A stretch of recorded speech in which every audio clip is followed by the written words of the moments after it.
Bonsoir, bonsoir à toutes, bonsoir à tous. Ravi de vous retrouver ce soir pour ce webinaire dédié à la PMA à l'étranger.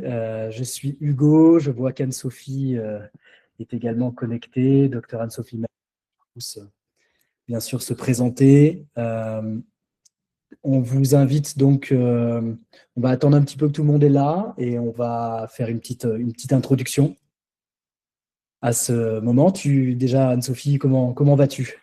Ça va très bien. Merci beaucoup de m'avoir invité à participer à ce webinaire. Je suis très heureuse d'être avec vous et de pouvoir échanger sur ce sujet qui, je pense, est très important. Et merci de ta présence.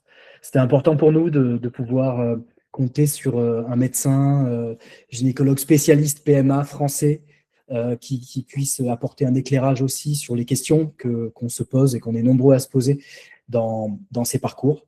C'est Et vrai. notamment qui inclut de parfois devoir s'expatrier pour pouvoir aboutir et avancer dans son désir de devenir parent ou d'agrandir la famille. Je pense Ouais. qu'on est tous là pour ça.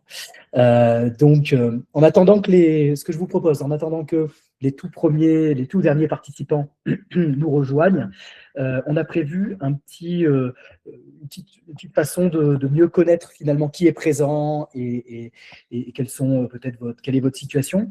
Donc, si vous voulez bien, je vais vous partager un petit QR code et vous allez pouvoir le scanner avec votre téléphone et nous en dire plus justement sur…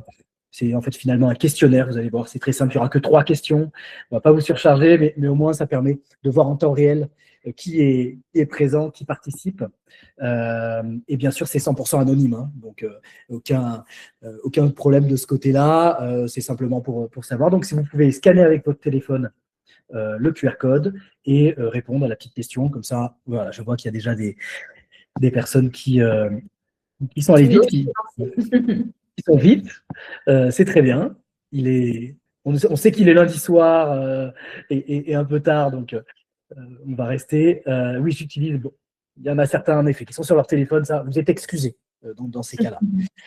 Mais voilà, si déjà on peut voir un petit peu où est-ce que les différentes personnes en est. Là, on voit typiquement qu'on est un peu à 50-50 entre ceux qui commencent à explorer les options et ceux qui sont décidés à envisager justement une PMA à l'étranger, mais cherchent leur clinique. Ça nous permet aussi, Anne-Sophie, de nous ajuster pendant la présentation et d'être le plus pertinent possible. Donc, je vois que les scores s'affinent un peu. Et voilà, Nono, on voit que vous explorez aussi les options. Donc, vous êtes plutôt dans la catégorie de ceux qui sont au démarrage, qui se questionnent. Et c'est vrai qu'on ne va pas se cacher, ça questionne. Il y a en tout cas beaucoup de choses. C'est pour ça que le contenu du webinaire est relativement dense pour vous apporter le maximum d'informations et vous permettre de décider en conscience, parce que c'est une décision qui est importante, à la fois, bien sûr, pour votre projet, mais également pour des facteurs de défi, de coûts, d'adéquation aussi entre votre profil et ce que vous allez pouvoir trouver à l'étranger sur le plan de l'industrie de fertilité, de la reproduction, mais également ce que potentiellement vous n'allez pas trouver. Et c'est là aussi où l'avis d'un docteur français est important, je pense, pour prendre pleinement conscience de ce projet-là. Donc, merci en tout cas à tous pour vos réponses. Pendant donc, tout le webinaire, n'hésitez pas, on va faire une présentation la plus succincte, mais quand même détaillée possible, que l'on vous a préparée. Et pendant toute la durée, n'hésitez pas à poser des questions.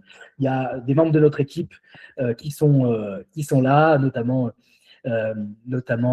Julie et Mélanie, qui sont là pour vous pour modérer, et ensuite on prendra vos questions plutôt en fin de partie. Donc, sans transition, allons-y tout de suite pour la présentation. Le thème de ce webinaire, c'est clairement PMA à l'étranger, comment éviter de perdre du temps, de l'argent et des chances. Donc, on a vraiment voulu le tourner pour vous, non pas dans un exposé de l'ensemble des législations, bien sûr qu'il y en a et ça va jouer, vous allez voir, mais ce n'est pas le seul point, c'est vraiment aussi maximiser, disons, son expérience et pouvoir prendre les bonnes décisions en ayant les bonnes informations et en vous rendant responsable ou en tout cas capable de prendre les meilleures décisions avec les informations qu'on va vous partager. Donc, on avance sur le sommaire. Je vais passer rapidement. D'abord, on va aborder dans quel cas est-ce que partir à l'étranger peut réellement améliorer vos chances de succès. Deuxièmement, comment choisir une clinique adaptée à votre profil médical. Combien coûte une PMA à l'étranger? Et le facteur du coût, logistique et ainsi de suite est un facteur à prendre en compte. Et enfin, à quoi va ressembler un parcours de PMA à l'étranger pour pouvoir vous y préparer? On est bon, Anne-Sophie? Oui, tout à fait, on peut y aller. Allez, c'est parti. Donc d'abord, présentons-nous. Anne-Sophie, est-ce que tu peux te présenter? Alors, moi, je suis docteur Maja Anne-Sophie, je suis gynécologue obstétricienne et spécialisée en médecine de la reproduction. Donc, ça fait plusieurs années que j'exerce ce métier avec grand plaisir. Et c'est vraiment un plaisir de pouvoir aider les couples dans ce projet qui, pour moi, est un projet très important. Et oui, je crois que donc tu avais fait une partie de tes... En tout cas, tu as exercé notamment à Paris. J'ai fait mon clinique effectivement à Paris, à l'hôpital Cochin, et j'ai travaillé à Bordeaux aussi. Oui, tout à fait. Et donc, c'est vrai que Cochin et Bordeaux, en tout cas, Cochin est aussi l'un des centres de référence et c'est intéressant d'avoir un éclairage aussi sur ce qui peut se faire dans différentes régions françaises parce que les régions ne sont pas exactement les mêmes. Alors, voilà, il peut y avoir des différences aussi en fonction de où est-ce qu'on vit. Et on sait que vous vivez tous un peu dans plein d'endroits différents, ceux qui participent. Donc, c'est aussi un éclairage. Je me présente, moi, je suis Hugo Manoukian. Je suis moi-même patient. Patient PMA avec ma femme Nora. Je vous fais rapidement notre parcours, mais je trouve que c'est intéressant. On s'est mariés à 30 ans et à 31 ans, on a décidé de lancer le projet bébé. Et ce qu'on pensait être une formalité s'est avéré être un parcours du combattant où on a été confronté à plus de 5 ans d'errance, de difficultés à trouver les réponses d'abord. On est confronté globalement à 3 problèmes, j'allais dire, majeurs.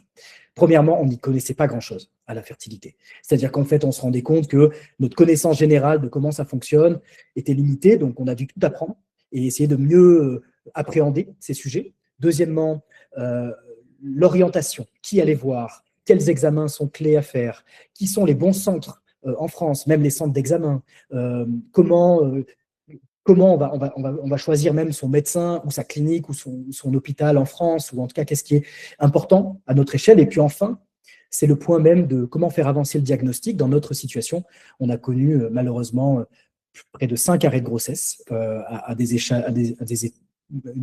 étapes de développement à peu près à 12 semaines, donc relativement avancées. Donc à la fois difficile d'un point de vue émotionnel et puis médical, avec des complications. Et on ne comprenait pas ce qui se passait. Jusqu'à ce qu'on décide, comme vous, de se dire, bon, ben, il y a peut-être une solution qui existe à l'étranger. Et on a découvert, en effet, on est parti en Espagne pour notre premier enfant il y a 3 ans. Et enfin, pour notre second qui est arrivé il y a 3 mois.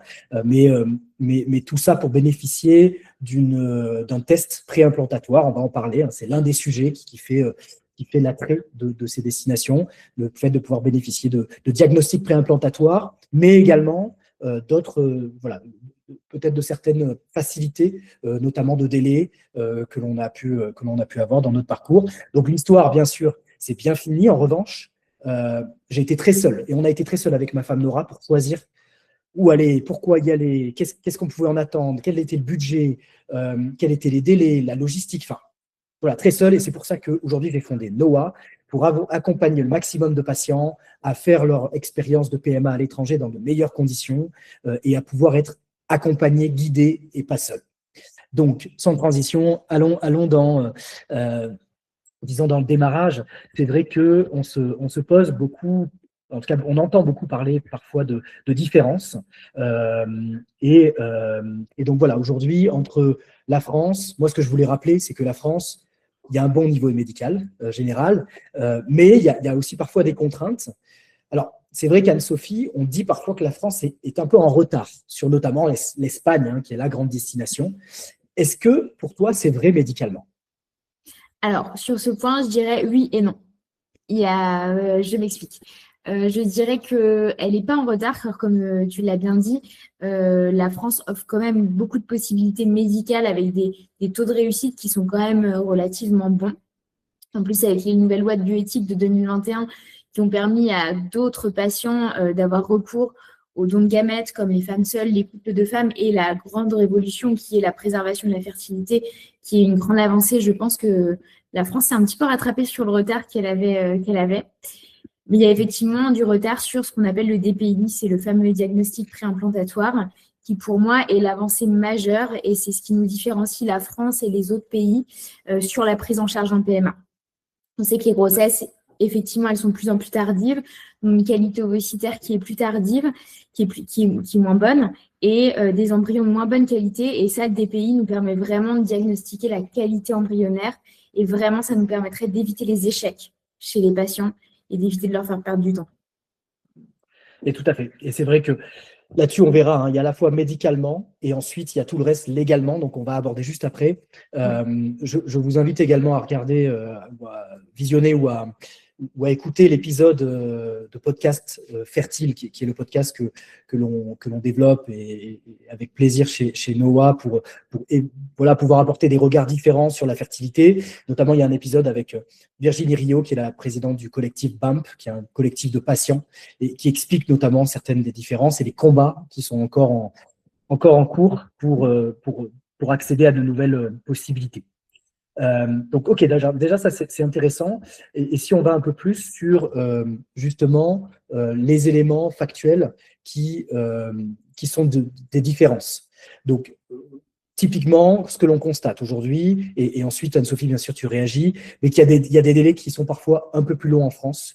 Sur certains suivis, encore une fois, ce n'est pas dans tous les centres, ainsi de suite, mais dans certains centres, on constate qu'il y a des délais parce qu'il y a beaucoup de demandes. Notamment, on parlait de la préservation, c'est un magnifique droit. Maintenant, il me semble que les dernières statistiques font état de plus de 23 mois de délai entre le moment où on s'inscrit et le moment où on peut commencer potentiellement une préservation en Île-de-France. C'est ça. Et ça, voilà, dans des régions, ça peut varier, mais ça, tu nous confirmes que à la fois… C'est ça. Le délai, c'est à peu près 2 ans et même certains centres ont vraiment arrêté les inscriptions parce que vraiment, c'était trop. Et donc ça pénalisait aussi les couples qui, eux, rentraient dans une prise en charge en PMA, pas de préservation de la fertilité, mais une prise en charge active de projets d'enfants. C'est vrai que ces nouvelles lois ont été au détriment de ceux qui avaient ce projet d'enfant. Et ça, c'est un point, en effet, à prendre en compte, comme le don. C'est vrai que le don, en France, est régulé de manière différente de l'étranger. Notamment, ça passe par les SECOS, il me semble, c'est ça? Tout à fait, le SECOS, oui. C'est que dans les centres publics. Que dans des centres publics. Et donc, en effet, les délais d'attente peuvent être quand même significatifs. Tout ça corrélé avec des réglementations un peu plus strictes, notamment l'âge. C'est vrai que j'ai vu passer des questions dans le fil. L'âge est une contrainte aujourd'hui en France parce que je crois qu'il y a des… Donc, tu peux nous rappeler un peu les âges, justement? L'âge chez la femme, c'est 43 ans. 43 ans pour lancer un protocole de FIV. Si la patiente a par exemple 43 ans et qu'elle a des embryons congelés, elle peut aller jusqu'à 45 ans pour pouvoir transférer ses embryons. Et l'âge légal pour l'homme, c'est 60 ans. Et en même temps, donc ce qu'on disait, le DPI, c'est-à-dire le diagnostic préimplantatoire, aujourd'hui, est accepté, on va dire, dans certaines conditions de maladies génétiques détectées. C'est ça. C'est bien ça. Hein. Mais voilà, lorsqu'il n'y a pas une vraie maladie détectée immédiatement, on ne va pas pouvoir avoir recours à cette technologie. C'est pas autorisé, tout à fait. Et enfin, justement, qu'est-ce qui va pouvoir, on va la voir là aussi, mais ce qui va pouvoir encourager les patients à se diriger vers l'étranger, ça on va le voir, il y a à la fois des techniques, il y a du don de gamètes, donc voilà, l'accès à des délais, il y a également, je pense, une expérience dans le traitement de certains cas complexes, parce que ces cliniques-là concentrent beaucoup de cas complexes européens, finalement, et toutes les personnes qui sont un peu en échec dans leur pays se retrouvent généralement dans ces centres qui sont aujourd'hui devenus des centres d'excellence. Donc, il y a plein de facteurs. Maintenant, nous, on voulait revenir sur un point qui était essentiel de bien comprendre. C'est réellement que le sujet, ce n'est pas la France vs l'Espagne, le Portugal, la Belgique, la République tchèque, ainsi de suite. Le sujet, c'est avant tout un sujet de ne pas rester trop longtemps dans un parcours qui ne fonctionne pas. Et je pense que ça, c'est un point qui est important parce que finalement, parfois, le fait d'attendre trop longtemps, ben, on se retrouve bloqué par des options qui diminuent mois après mois après mois. Et donc, je voulais revenir sur quelques-unes, attention, c'est des exemples, mais de ces situations. Toi, quand tu vois, Anne-Sophie, en tant que médecin spécialiste, ces situations, par exemple, qu'est-ce qui, justement, t'inquiète le plus si on continue exactement le même protocole, essai après essai après essai? Alors, sur les 4 situations qui sont citées là, moi, j'en dégage surtout 3 qui m'inquiètent vraiment si on continue les essais, notamment les échecs répétés. Si tous les examens ont été faits, si toutes les explorations ont été faites, les échecs répétés, pour moi, c'est vraiment un souci et pour moi, c'est une indication de DPI. Ça, les échecs répétés d'implantation, il y a vraiment un recours au DPI à faire. Et pour toi, c'est à L'AMH-BAS, partir de combien, par exemple? 2 ou 3, 4 échecs, on peut considérer déjà qu'il y a un terrain? alors, on se pose la question au bout de 3 essais chez une femme de moins de 35 ans, pardon. Chez la femme de plus de 35 ans, on se laisse un petit peu plus de transfert d'embryon, car on sait qu'elle a une qualité ovocytaire qui sera moins bonne. Donc forcément, il faut plus d'embryons à transférer pour pouvoir obtenir une grossesse. Alors qu'en testant en DPI, on serait sûr que On cet serait sûr de embryon… la qualité de l'embryon transféré. Et donc, on gagnerait du temps. Pour ce qui est de la MH basse, c'est toujours le même problème. La MH basse, le problème, c'est que c'est des patients qui sont très difficiles à stimuler. Donc, certaines études montrent que même si la MH est basse, il faut continuer à essayer. Tout en adaptant les protocoles, ça faut toujours bien s'assurer que le centre propose des protocoles bien adaptés à la situation pour éviter de faire des protocoles standardisés, communs à toutes les patientes dans le centre et vraiment bien s'adapter au profil du couple. Ensuite, quand il y a des problèmes, des suspicions de problèmes génétiques, ça, pour moi, c'est vraiment DPI direct. Ça, il n'y a pas de question. Et le don Notamment les nécessaire, fausses couches, hein, c'est ça? ouais, c'est ça. Notamment les fausses couches.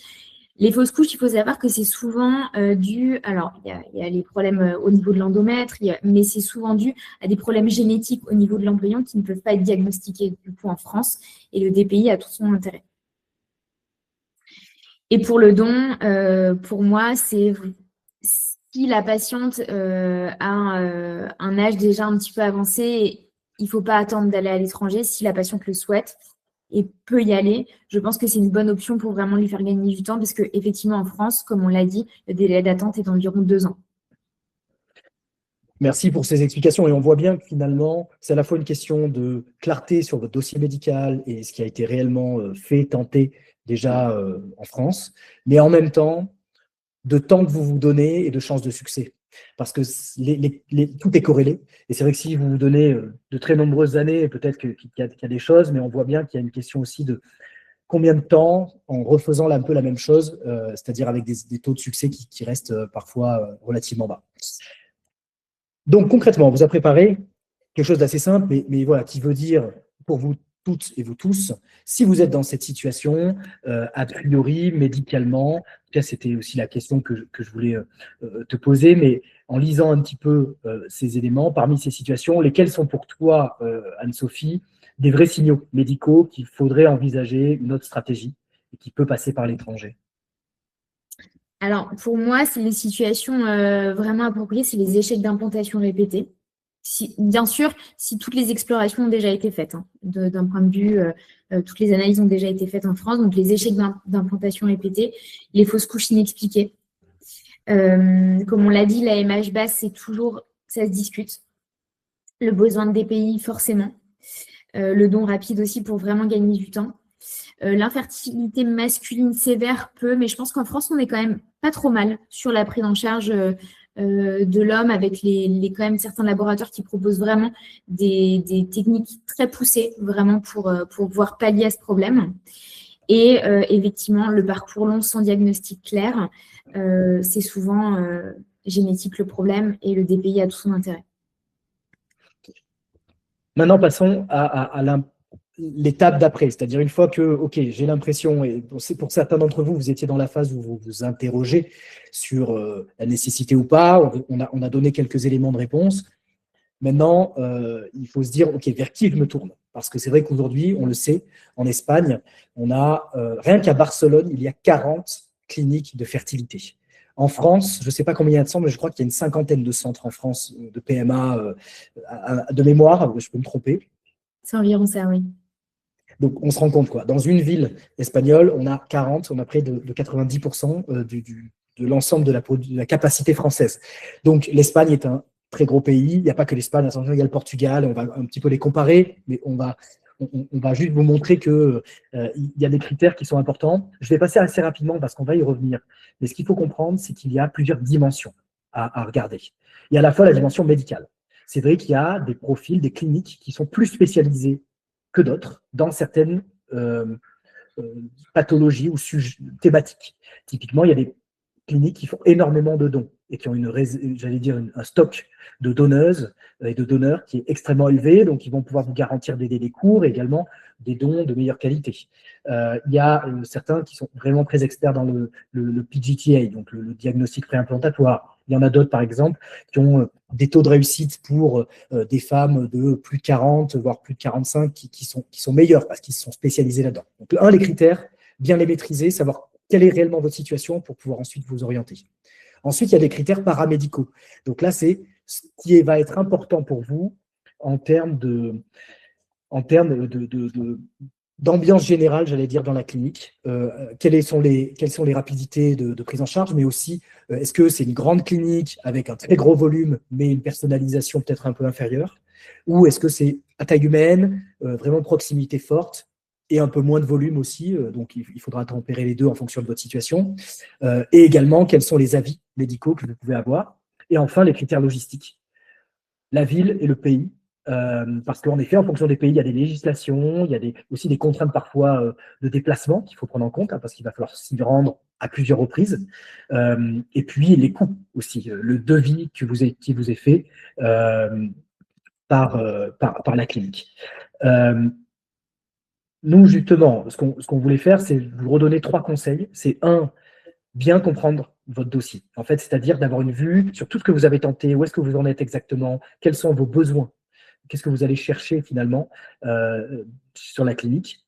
Choisir une clinique justement par rapport à vos critères, c'est-à-dire faites des recherches, regardez ce qu'ils sont capables de proposer, ainsi de suite, et soyez capable de lire entre les lignes, parce que bien entendu, ce qui est un peu compliqué, auquel j'ai été confronté moi en tant que patient, c'est qu'elles disent tous un peu parfois les mêmes choses, et on a du mal à y voir clair.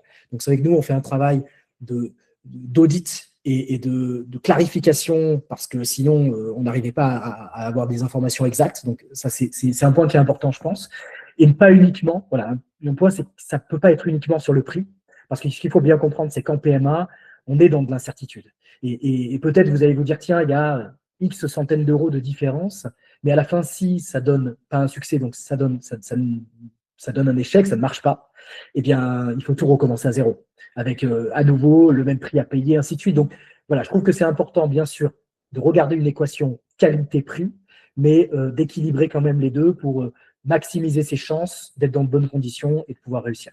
Et enfin, c'est d'analyser et parfois de négocier les devis. Toutes les cliniques ne négocient pas, mais certaines. Il faut bien lire la façon, j'allais dire, on n'a pas l'habitude en France de décomposer et lire les devis.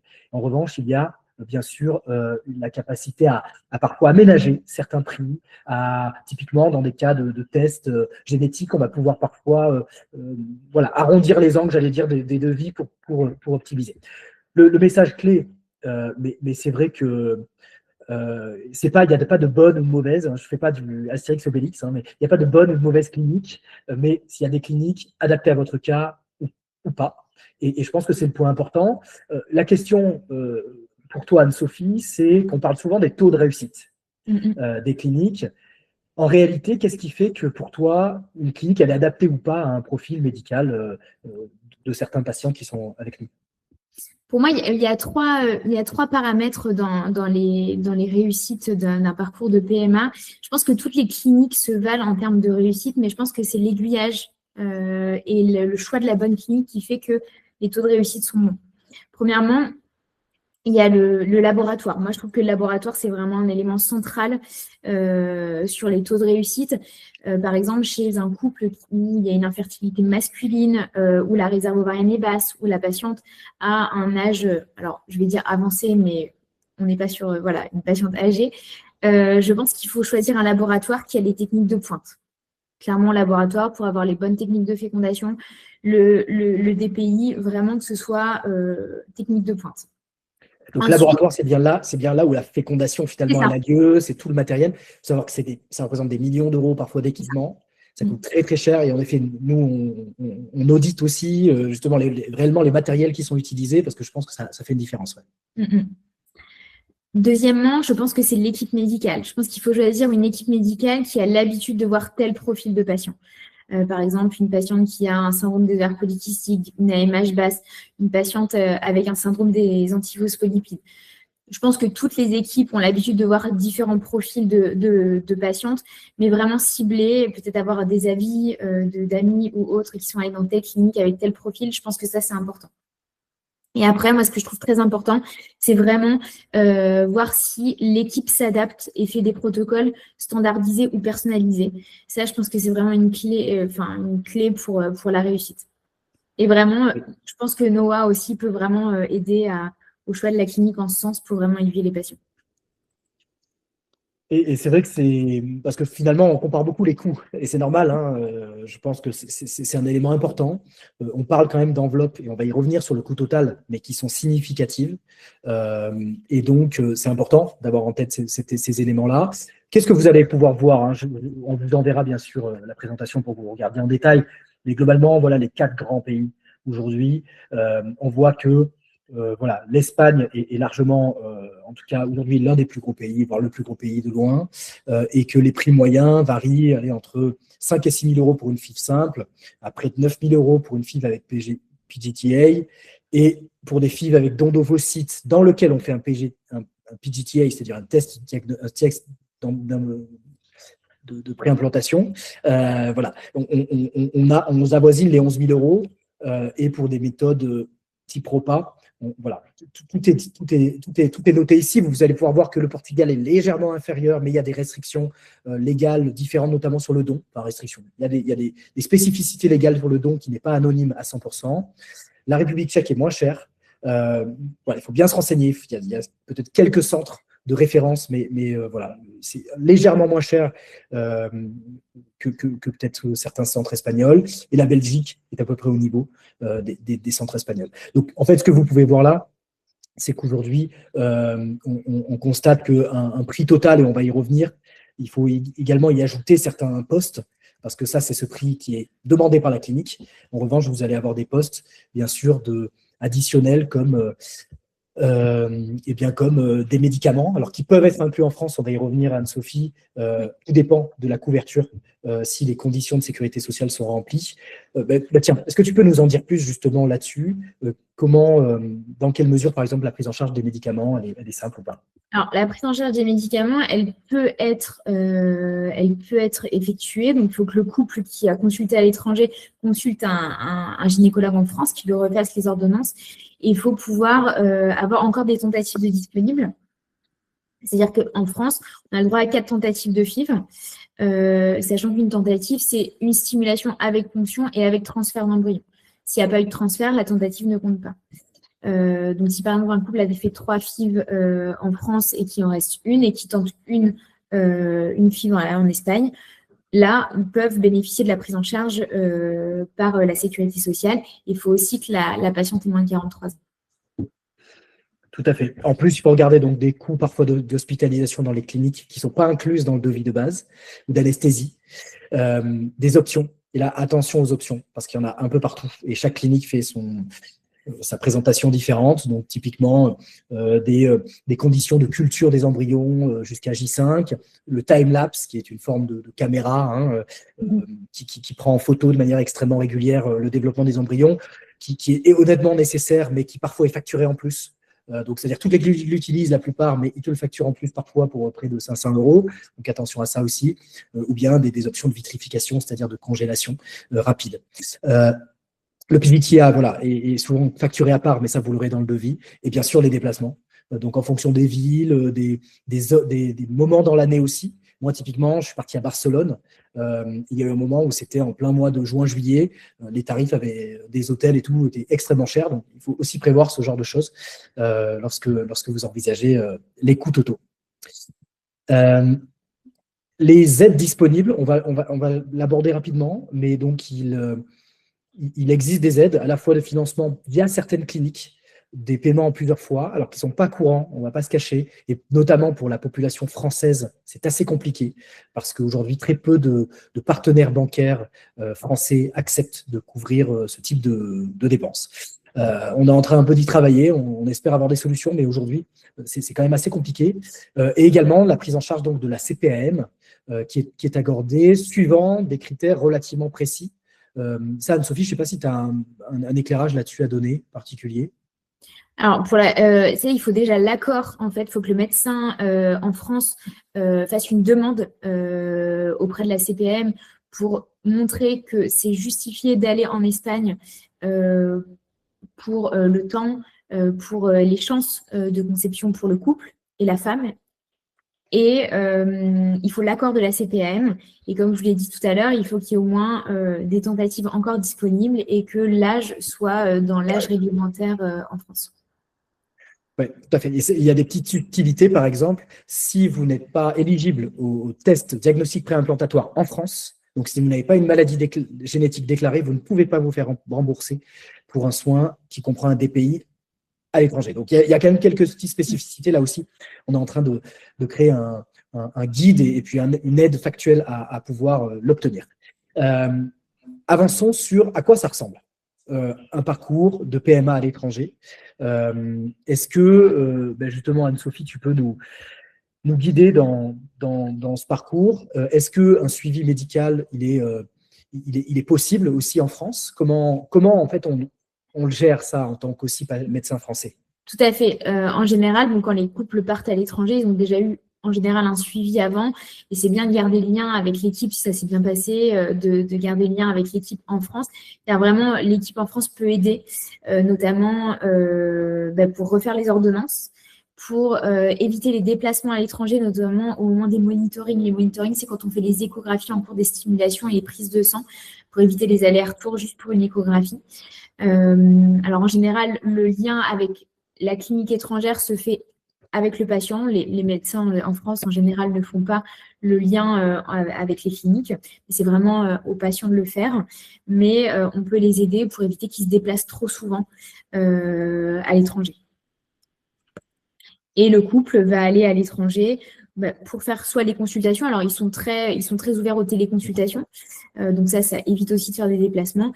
Et les couples vont en général à la clinique pour faire tout ce qui est gestes techniques, notamment transfert, ponction, etc. Là, je me permets un petit message, notamment en tant que patient. Ce que j'ai vécu, c'est qu'il y a parfois des médecins qui ont, j'allais dire, plus d'ouverture d'esprit ou moins à travailler en lien avec les cliniques espagnoles. Parce que c'est vrai que pour eux, ils ont l'impression parfois d'être, disons, un peu plus dans l'exécution d'une stratégie qui a été posée à l'étranger. Donc, je pense que c'est aussi un point important. Vous connaissez vos médecins. Certains, voilà, ont l'habitude, mais moi, je conseille quand même de prendre un médecin qui a déjà travaillé avec des protocoles en Espagne, qui a l'habitude, qui sait exactement voilà, comment ça va se passer, les étapes, qui sait vous conseiller et en même temps voir avec l'équipe. Donc, nous, on assure aussi une coordination avec les équipes en Espagne pour s'assurer que tout le monde est bien aligné sur le protocole. Mais je pense que c'est un point important, notamment, voilà, j'ai entendu des situations où certains médecins français plus ou moins n'adhèrent pas au protocole qui a été donné, donc peuvent créer aussi parfois du doute et de la friction. Voilà, je ne sais pas si tu as un regard particulier là-dessus, toi, en tant que praticienne. Alors, je pense qu'effectivement, j'ai déjà entendu parler aussi que certains praticiens en France étaient plutôt réticents. Moi, j'ai toujours fait partie d'équipes qui participaient vraiment activement à aider les couples pour leur prise en charge à l'étranger. Donc, je milite pour ça, oui. Je pense que c'est important. On finit par comment ça se passe. Ça, c'est assez clair, mais je voulais juste vous dire quand même les délais. Ça ne se fait pas en 2 jours non plus. Voilà, c'est quand même un projet. Il y a des étapes à respecter. Les cliniques espagnoles et portugaises et ailleurs, mais sont exigeantes. C'est-à-dire qu'elles tiennent aussi à mettre toutes les chances de leur côté que ça réussisse. et elles sont là pour faire des bébés, ou en tout cas viser le maximum voilà, au succès. Et donc, c'est pour ça qu'il y a parfois des délais. Nous, ce qu'on constate, c'est que d'abord, vous allez prendre contact. Donc ça, vous pouvez prendre contact par vous-même, mais on va vous expliquer aussi, nous, on a une possibilité de prise de contact rapide avec certaines cliniques qui correspondent à votre besoin. Par rapport à ça, on va constituer le dossier parce que les cliniques, elles attendent d'avoir votre dossier complet pour pouvoir aussi juger et vous orienter sur les prochaines étapes. Donc, on va vous aider à constituer tout le dossier complet et à pouvoir leur transmettre. Ensuite, donc ça dure à peu près 1 mois. Il y a la validation du devis. Donc, entre-temps, il peut y avoir des examens complémentaires. Typiquement, nous, on se constate beaucoup qu'il y a des patients qui arrivent avec des dossiers incomplets, ce qui fait que les cliniques les voient en première consultation et ensuite leur demandent à nouveau de refaire d'autres examens. Donc, finalement, on peut perdre 1 ou 2 mois en fonction du cycle. Ensuite, on va vous demander, donc, une fois la consultation et le protocole établi, on va vous envoyer les devis. Sur la base de ces devis, il pourrait y avoir 1 ou 2 allers-retours avec eux pour explication, compréhension, parfois négociation, lorsque c'est possible. Et puis, le traitement, minimum 1 mois voilà, d'attente. Si, bien sûr, il y a du don, ça peut être plus long, même si beaucoup de cliniques affichent du 0 délai en fonction du phénotype physique, c'est-à-dire de votre apparence, qui vont essayer de matcher un maximum, eh bien, ça peut prendre quand même plusieurs mois d'attente, sans dire des années, mais c'est plusieurs mois en fonction là aussi des cliniques que vous aurez choisies. Si elles sont expertes du don et qu'elles ont l'habitude, ça pourra aller plus vite. Le PGTA, c'est minimum 3 semaines à 1 mois. Et donc, tous les embryons sont congelés, donc on ne transfère pas en frais. Il y a aussi un peu d'attente qui est en plus. Et après, il y a le transfert effectif qui se fait dans les mois après. Donc, c'était juste pour reprendre un éclairage sur la durée complète du parcours.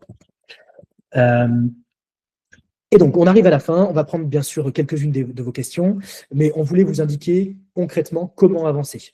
Donc, d'abord, vous dire que nous, on est, disons qu'on vous invite bien sûr on vous donne le maximum d'informations pour que vous soyez autonome.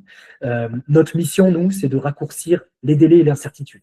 Parce que ce qui coûte le plus cher, c'est l'incertitude, c'est potentiellement d'aller dans la mauvaise direction, de décider finalement d'arrêter avec la clinique pour changer de clinique. Enfin, tout ce genre d'aller-retour-là, et finalement, peut être évité. Et donc là, nous, ce que l'on vous propose, on a constitué deux options en fonction de votre situation. Soit elle est claire, et à ce moment-là, on va être capable de vous orienter, proposer une aide d'orientation vers la bonne clinique. Donc ça, on vous montrera, on vous mettra un lien à la fin si vous voulez remplir un questionnaire et avoir votre préconisation des meilleures cliniques qui correspondent a priori à vos besoins. Mais ça, c'est de manière simple quand même, assez rapide. Et en revanche, si votre situation elle est plus complexe, c'est-à-dire que le parcours il est long, il y a eu plusieurs échecs, il y a des situations d'AMH, il y a un besoin de creuser en fait, parce que parfois c'est pas si évident.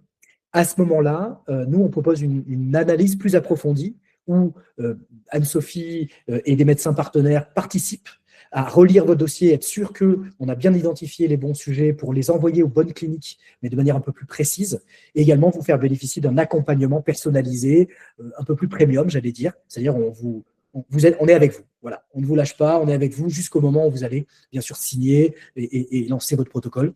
Donc voilà les 2 options que l'on propose pour avancer. Et puis surtout, je pense qu'il est l'heure de remercier tout le monde pour votre attention. Merci Anne-Sophie aussi pour tes réponses. De rien, merci beaucoup. Et donc, vous avez un QR code ici où vous allez voir, il y aura des liens. Donc là aussi, vous pouvez scanner. Et il y aura des liens notamment vers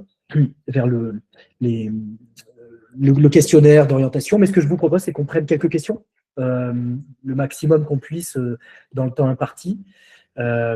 Et là, je demande à Anne-Sophie. Pardon, pas Anne-Sophie, à Julie et Mélanie.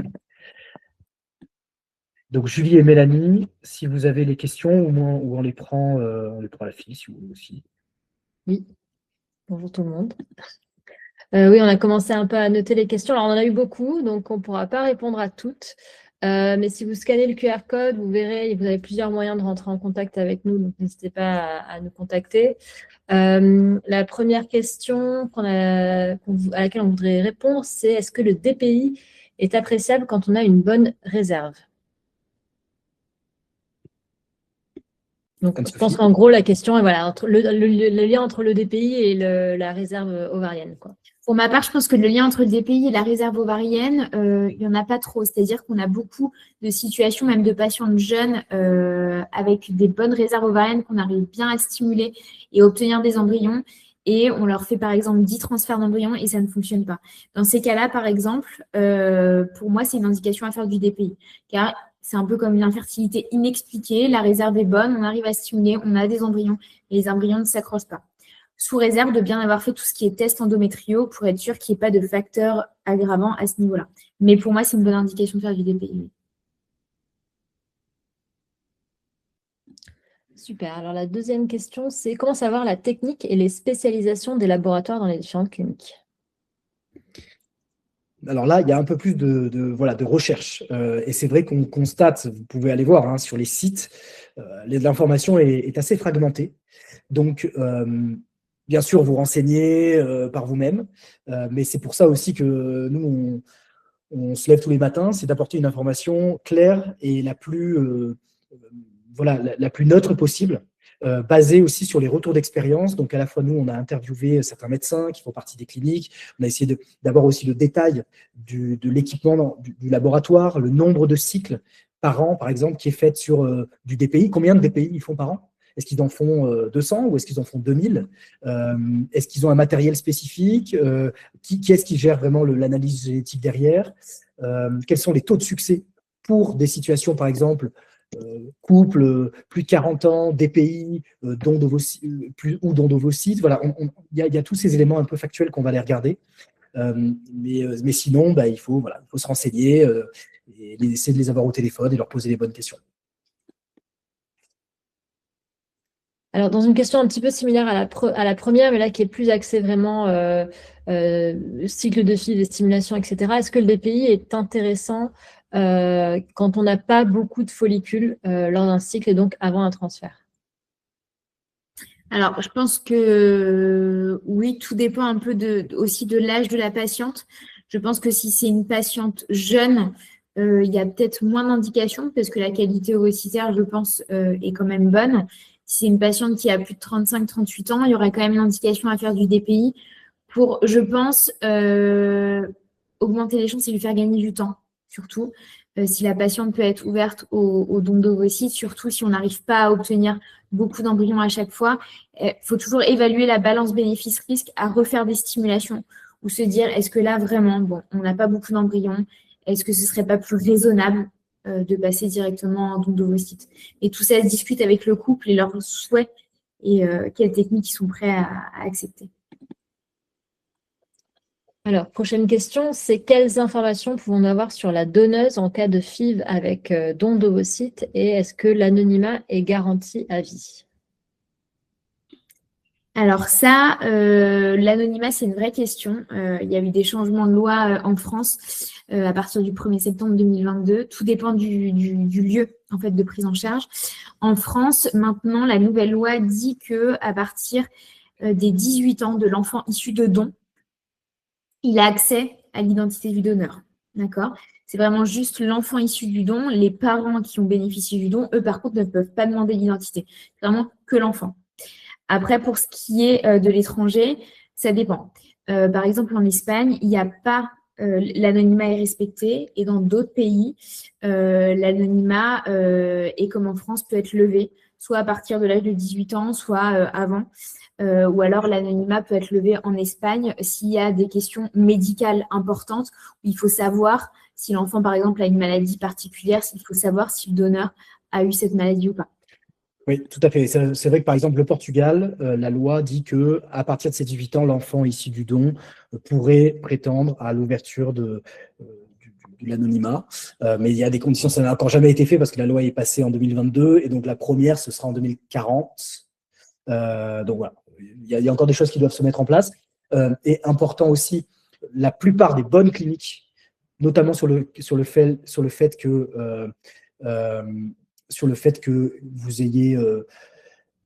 la plupart des bonnes cliniques, dans le cas d'un don, vont vous permettre de faire un test génétique quand même avant, non pas sur l'embryon, mais sur le don lui-même, pour le donneur, la donneuse, pour être sûr qu'en fait, ils éliminent plus de 500 maladies génétiques ou maladies graves, en fait. Donc, ils sont certains quand même de la qualité au moins génétique, de la viabilité, que ce ne soit pas des donneuses qui malheureusement aient des situations médicales qui sont compliquées. Donc là-dessus, des bonnes cliniques le font, et l'offre même, en cas incluse dans le devis, et teste jusqu'à 500 maladies lorsqu'ils vous font. Et en plus, vous pouvez faire le DPI, qui là vous garantit que, le taux de succès est quand même très élevé une fois qu'on a DPI plus tôt. Je continue avec les questions parce qu'il y en a vraiment plein qui sont intéressantes. On m'a parlé du transfert frais avec PGTA. Donc PGTA, je rappelle, c'est le DPI, le diagnostic préimplantatoire. Est-ce que c'est possible ou est-ce qu'il faut absolument une congélation des embryons? Hugo, je te laisse répondre, tu avais l'air Moi, sûr je de ta dirais non. réponse. Et moi, je suis assez sûr parce que l'analyse génétique dure 3 à 4 semaines. Donc, en fait, en gros, on peut reprendre des étapes ensemble, Anne-Sophie, mais globalement, on va donc créer la fécondation, enfin, on va faire se rencontrer les gamètes et l'ovule, que ce soit en ICSI ou en naturel, donc c'est ça, quel que soit ou classique. Et ensuite, on va les laisser se développer jusqu'à J5, donc c'est-à-dire jusqu'à 5 jours. Donc, on appelle ça des blastocytes de J5, de 5 jours, dans lequel on va sélectionner une cellule, je ne me rappelle plus comment elle s'appelle, mais c'est l'une des cellules qui va donner le placenta, c'est-à-dire que ce n'est pas l'une des cellules du bébé. C'est le trophectoderme, les cellules du trophectoderme. C'est beau ça, je ne saurais même pas le répéter, mais oui. Et donc, cette cellule-là va permettre d'être analysée pour être séquencée d'un point de vue ADN. Et ça dure au moins 20 jours. Pour l'avoir fait, moi, 3 fois, 4 fois. Ça dure au moins 20 jours. Donc, en fait, on est obligé on ne peut pas faire à mon sens, après, je ne suis pas médecin, mais à mon sens, on ne peut pas faire de transfert frais. En revanche, ce qui est intéressant, c'est que les études ont montré que le taux de succès de réimplantation d'embryons congelés, ça peut-être que tu l'as, est parfois supérieur aux frais. Oui, en tout cas, il n'y a pas d'infériorité de résultat dans tous les cas. Ça, on sait que c'est une technique qui est validée, le transfert d'embryons congelés. Et notamment, il disait que parfois le cycle était encore peut-être mieux calé, plus approprié au transfert, alors que parfois quand on enchaîne l'astime et le transfert, voilà. Je pense que c'est une question d'hormones et de fenêtres d'implantation qui est plus facilement ciblée pour le transfert d'embryons congelés. Alors, prochaine question, c'est que peut-on faire quand les embryons sont trop fragmentés, que ce soit en France ou en Espagne? Est-ce que ça a un lien avec la génétique? Alors, il y a toujours un lien qui peut être fait avec la génétique. Après, il y a aussi toutes les explorations au niveau de l'homme qui peuvent être faites, notamment la fragmentation de l'ADN spermatique, qui peut aussi expliquer…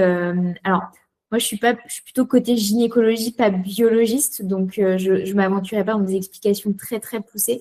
Mais il y a aussi les analyses au niveau spermatique qui peuvent être faites. Et c'est sûr que le DPI, je pense, peut apporter des réponses vis-à-vis de ça. Après, on a eu une question sur comment Noah intervient dans le processus de PMA à l'étranger. Eh bien, écoutez, d'abord, nous, on vous guide, et c'est aussi l'objectif de ce webinaire, c'est de vous apporter les bonnes infos, d'éduquer, j'allais dire, de manière générale, la façon dont il faut aborder dans les meilleures conditions ce projet. Ensuite, on vous propose de pouvoir vous orienter vers les meilleures cliniques par rapport à votre choix. Donc, il faut savoir que nous, on a des cliniques que l'on sélectionne, que l'on audite, que l'on vérifie. Sur à peu près, je crois qu'il y en a, on travaille avec Julie là-dessus, il y a près de 70 critères qui sont analysés dans notre sélection. Et ça nous permet, j'allais dire, de retenir les cliniques les plus performantes, les plus efficaces, vers lesquelles ensuite, en fonction de facteurs que vous allez nous partager, de où est-ce que vous en êtes médicalement, de quels sont vos souhaits, de taille, d'expérience finalement au sein de ces cliniques, et enfin de budget ou de logistique administratif, on va vous orienter vers les plus pertinentes a priori, et de manière facilitée, c'est-à-dire qu'on a des accords qui veut dire que vous allez avoir un fast track auprès de ces cliniques, c'est-à-dire être pris en charge de manière la plus rapide possible, que vous allez également pouvoir bénéficier de certains packages aménagés, notamment parfois des consultations qui sont gratuites alors qu'elles sont payantes d'habitude. Voilà, on a essayé de négocier le maximum encore au début. Hein. Au plus on va être nombreux à aussi se mobiliser, au plus ça va être efficace auprès des cliniques partenaires. Et puis l'objectif, il est aussi de vous accompagner de manière un peu plus précise lorsque c'est nécessaire, c'est-à-dire une équipe à votre service et avec vous. Et donc, dans l'équipe, ça peut être bien sûr moi, ça peut être Anne-Sophie, le côté médical et une partie aussi de nos médecins français avec qui on collabore et on a une petite équipe à nos côtés, avec des experts qui ont participé aussi, qui travaillent parfois même dans des cliniques partenaires et qui sont capables, qui ont l'habitude de gérer des sujets de déplacement et de PMA à l'étranger. Donc, l'objectif, c'est que vous ayez toute une équipe pour vous aider à faire les bons choix, vous aider à gérer le projet, à l'anticiper au mieux, à trouver aussi parfois du soutien administratif, psychologique, charge mentale, pour faire que ça se passe dans les meilleures conditions. Alors, on a encore pas mal de questions sur Noah, donc je propose il y en a encore 2-3, et après on pourra repasser sur des questions peut-être plus médicales. Combien de cliniques est-ce qu'on a? Donc ça, on en a déjà un peu parlé, mais est-ce qu'elles sont toutes en Espagne et uniquement à Barcelone? Alors, elles ne sont pas toutes en Espagne, on a aussi le Portugal. Mais essentiellement, on va dire, aujourd'hui, on maximise vers l'Espagne parce que c'est là où la concentration de la demande et de l'offre est la plus forte. Maintenant, on regarde pour ouvrir notamment d'autres géographies comme la République tchèque et la Belgique. Et ensuite, non pas qu'à Barcelone. Il est vrai que dans les demandes, on constate que Barcelone centralise près de 60% des demandes. Donc, c'est vrai que c'est la grosse zone, c'est la grosse ville. Maintenant, on en a dans toutes les villes d'Espagne, enfin, dans beaucoup de villes d'Espagne, une bonne dizaine qui sont réparties. Donc, notamment pour tous ceux qui sont dans le sud-ouest, côté Anne-Sophie, on a un gros centre vers San Sebastián, Donostia et également Bilbao. Il y a plusieurs cliniques de référence qui sont installées dans le coin. On a bien sûr Valence, bien sûr Madrid, hein, donc c'est Barcelone-Madrid en priorité. Ensuite, on a Valence, on a également Alicante. Enfin, là, il y a plein de géographies. Là aussi, c'est à vous de vous adapter. On essaie de faire du sur-mesure en fonction de ce qui vous, à la fois de la bonne clinique, de la localisation. Et puis, il y a aussi un facteur qu'il ne faut pas éluder non plus trop vite, mais vous allez au moins y aller 2 fois. Autant que ce soit une ville que vous trouviez agréable, si bien sûr il y a la bonne clinique qui est associée. Je trouve que c'est important, voilà, de se sentir bien quand on y va. Et pour compléter, nous, en fait, on sélectionne les cliniques. Donc, en fait, on n'est pas un annuaire de cliniques, hein, juste pour clarifier. Donc, c'est aussi pour ça qu'on n'a pas énormément de cliniques. Et par exemple, ça nous est arrivé récemment d'avoir des retours sur une clinique pour lesquels on n'était pas content. Et donc, du coup, on a préféré en tout cas avoir cette clinique en moins dans la liste des partenaires plutôt que de continuer à rediriger des gens vers cette clinique-là. Autre question sur comment se rémunère Noah.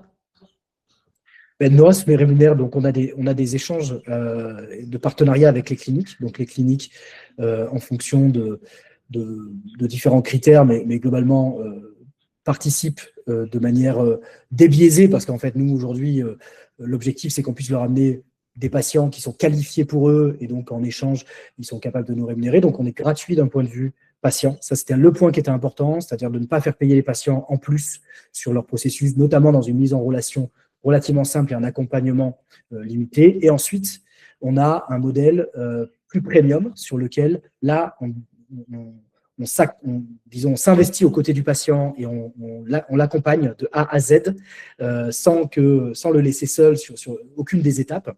Et donc là, c'est un modèle où il y a une tarification additionnelle qui est demandée aux patients. Aujourd'hui, on est sur un modèle qui est à 490 € pour le patient pour un accompagnement premium du début à la fin jusqu'à la signature et à l'accompagnement du traitement.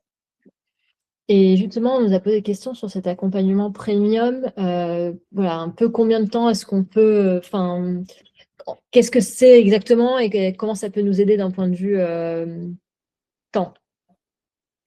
Le temps, c'est essentiel. Ben oui, et en fait, on se rend compte quoi? Que D'abord, il y a une question de préparation de dossier, complétude de dossier. Est-ce qu'on a vraiment tous les documents? Tout va vous être redemandé à nouveau par chacune des cliniques les unes après les autres. Donc, en fait, on se rend compte qu'on perd énormément de temps, que parfois les dossiers sont incomplets. Donc, nous, ce qu'on va faire, c'est qu'on va faire une première analyse de l'ensemble de vos pièces, reconstituer en fait finalement votre profil patient et d'être sûr qu'on n'a rien oublié, notamment. On a eu le cas, par exemple, récemment avec Anne-Sophie et nos confrères, où certains patients avaient des examens qui étaient périmés, entre guillemets, dont la date était trop ancienne. Donc là, tout de suite, on va être capable de vous fournir des ordonnances pour aller compléter vos examens et avoir un dossier vraiment à jour. Et donc, le jour où vous allez passer face à la clinique, ils auront tout, ils pourront vous faire un protocole le plus adapté, le plus rapidement, et sans vous faire perdre de temps. Ensuite, il y a le soutien de nos équipes médicales, donc qui sont présentes entre guillemets 7 jours sur 7 dans l'esprit, mais en tout cas qui peuvent être disponibles si jamais il y a besoin d'avoir un échange, une perspective sur ce qui vous a été dit en consultation et de pouvoir avoir un avis aussi français, mais également un suivi. Notamment, donc nous, nos partenaires français, en tout cas, sont dans plusieurs villes de France et on va pouvoir aussi vous proposer un suivi avec des médecins qui savent exactement de ce dont ils parlent et qui peuvent maîtriser aussi les échanges transfrontaliers. Et puis enfin, c'est d'aider à la bonne sélection du protocole, à la négociation du devis et au lancement du protocole avec un soutien aussi logistique lorsque c'est nécessaire. Alors, on a pas mal dépassé, mais moi, je vous propose qu'il y a quand même 2-3 questions que je voudrais encore couvrir. Donc, je propose qu'on se fixe jusqu'à 30. Alors, quelle est la durée de validité de résultats des examens, par exemple, tout ce qui est dosage hormonaux, échographie de comptage folliculaire, hystérosalpingographie, etc. Alors, l'hystérosalpingographie, je dirais que s'il n'y a pas eu d'événement de geste intra-utérin ou une grossesse ou autre, je pense qu'elle est, ou d'endométriose qui peut évoluer et boucher les trompes, je pense qu'elle est valable tant qu'il n'y a pas eu une grossesse. Et pour tout ce qui est bilan de réserve ovarienne, je pense qu'on peut se fixer 1 an.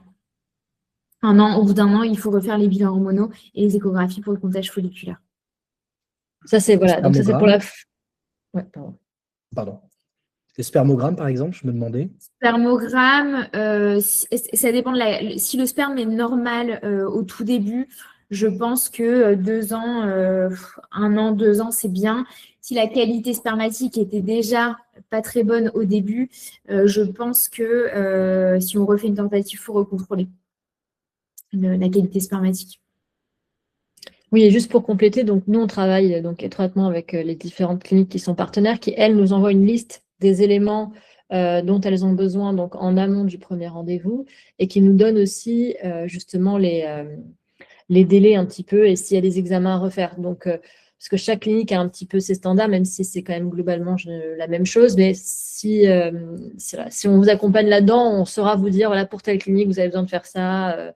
Est-ce que vos examens sont toujours bons ou est-ce qu'il y aura besoin de les refaire? Peut-être encore une question. Est-ce qu'une fille avec don d'ovocytes pour une femme de plus de 43 ans peut être prise en charge ou au moins en partie par la CPAM au vu du temps d'attente en France pour accéder aux dons? Alors ça, je pense que ça dépend de l'accord de la CPAM. Tout dépend de la réponse de la CPAM. Il y a des situations où ça peut être oui, d'autres situations où ça peut être non. Ça, j'ai pas de réponse vraiment formelle à donner. Mais ça dépend de l'accord de la CPAM et s'ils estiment qu'une prise en charge peut être possible ou pas. D'où la lettre que le médecin doit adresser à la CPAM pour valider votre dossier. Et c'est vrai que sur tous ces sujets de remboursement, on ne va pas se cacher, c'est très administratif et parfois ça se joue à des petits détails. Et à l'interprétation de la sécurité, en tout cas des agents de la sécurité sociale sur tel ou tel dossier. Et les délais sont quand même pas anodins. Il faut le prévoir. Si vous souhaitez un remboursement, il faut mieux s'y prendre plusieurs mois à l'avance. Et je crois que vous ne pouvez pas démarrer votre traitement si vous n'avez pas obtenu l'accord. Enfin, en tout cas, il faut attendre l'accord avant de pouvoir démarrer le traitement dans les justifications. Mais là aussi, on est en train de préparer des choses pour vous aider à mieux comprendre et à potentiellement remplir ces dossiers et qu'on vous aide à remplir ces dossiers si on peut vous apporter de la valeur aussi là-dessus. Merci beaucoup. Ce que je vais faire juste avant que je vais vous laisser terminer, un petit rappel. Donc sur le QR code, vous avez tous les liens pour nous retrouver si besoin et s'il y a des questions qui n'ont pas pu être répondues, encore une fois, n'hésitez pas. Je vais mettre dans le chat un lien qu'on va sûrement vous renvoyer aussi par email pour nous faire vos retours. C'est vraiment une question très rapide pour noter le webinaire. Et si jamais vous avez quelques secondes de plus, nous faire un petit retour à l'écrit sur ce qui était bien ou ce qu'on pourrait améliorer. Donc, merci beaucoup pour votre temps. Mais Hugo, je te laisse terminer. Tu as bien fait. La conclusion, on a été ravis, en tout cas de mon côté, et je pense qu'Anne-Sophie aussi dira un mot, mais ravis de pouvoir vous apporter de l'information et être le plus précis possible. Bien sûr que vous avez toutes des situations, tous des situations particulières, donc n'hésitez pas à nous contacter si on peut bien sûr répondre à certaines questions. Remplissez le questionnaire pour pouvoir avoir là aussi votre présélection de clinique. Et puis voilà, on reste à votre disposition et en tout cas on croise fort les doigts pour tout le monde en espérant qu'il y ait un succès à la clé ou en tout cas que vous puissiez avancer dans les meilleures conditions dans votre parcours. Et je rejoins Hugo pour vous remercier tous de votre participation. On a eu des bons taux de participation et ça fait vraiment plaisir parce que pour nous, c'est vraiment un projet qui nous tient à cœur. On a vraiment envie de s'investir pour les patients et vraiment vous aider à aboutir sur ce projet. Donc, n'hésitez pas si vous avez des questions. On est là pour vous répondre et surtout, vous n'êtes pas seul. Exactement. Et il y aura un replay. J'ai vu passer. Oui, voilà. Il y aura un replay. À très vite. Bonne soirée à tous et à toutes. Bonne soirée. Au revoir.